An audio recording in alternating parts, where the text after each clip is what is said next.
นางเอกเป่าไฟควันกุ้มหมดพี่น้อง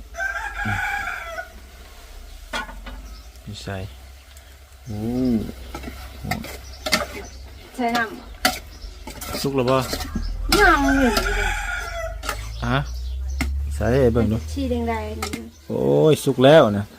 ใส่น้ำเลยน้ำใส่เลยก็ได้น้ำใส่นิดนึงเด้อจะใส่หลายเด้อไม่ใส่น้ำนั่นแหละโอเคใส่โอเคใส่มึงดูนั่นแหละประมาณนั้นแหละ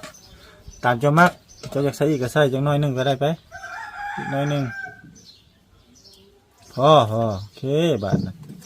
จะปรุงคักๆบ่เนี่ยอายุฮะบ่แล้วไผสิเอาลงจะวงปรุงรสชาติบ่แม่นปรุงภาษาอ้ายกับภาษาเจ้านี่อยากงงๆหน่อยลิเนาะในระหว่างที่รอกินขนมท่าก็ได้จะทายเขาสิเป็นยังเขาจะกินคำนี้กินคำใหญ่ๆแล้วกินโลดอีกคำใหญ่ๆไผสิหายเท่าไหร่หายทำไม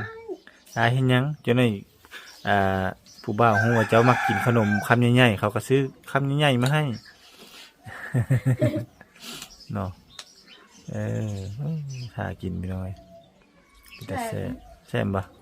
หอมเนาะมันเป็นไข่เขาสงสัยเขาผสมกับไอเมียงว่าหมากอย่างว่าเขาเอิญนะที่ไอ้มักซื้อมากินนะตัวมันเป็นถุงขนมนะสีเหลืองๆคือกันนะมักสลีคือกันปะรสชาติมันหอมคือกันเนาะรู้ไหมมักทุเรียนมาจากไหนทุเรียนปะ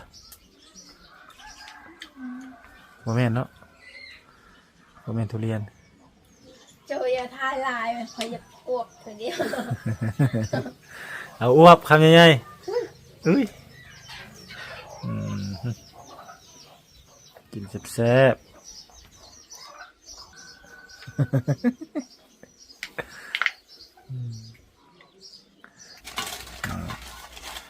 หลังจากเป็นน้ำฝนแล้วว่าน้ำหรือยังที่แล้วบอกเลยใส่เอาซีมึงดูคือมันยังมีเลือดอยู่นะโอ้ยมีเลือดอีกสั่งจนหม้อเดือดฟดปานนั้นแล้วลวกยังก็จนสุกแล้วนั่นสุกแล้วเราเคยกินดิบใครจะเคยกินดิบใครก็บ่เคยบางครั้งบางคราวก็กินอยู่ชิมเลย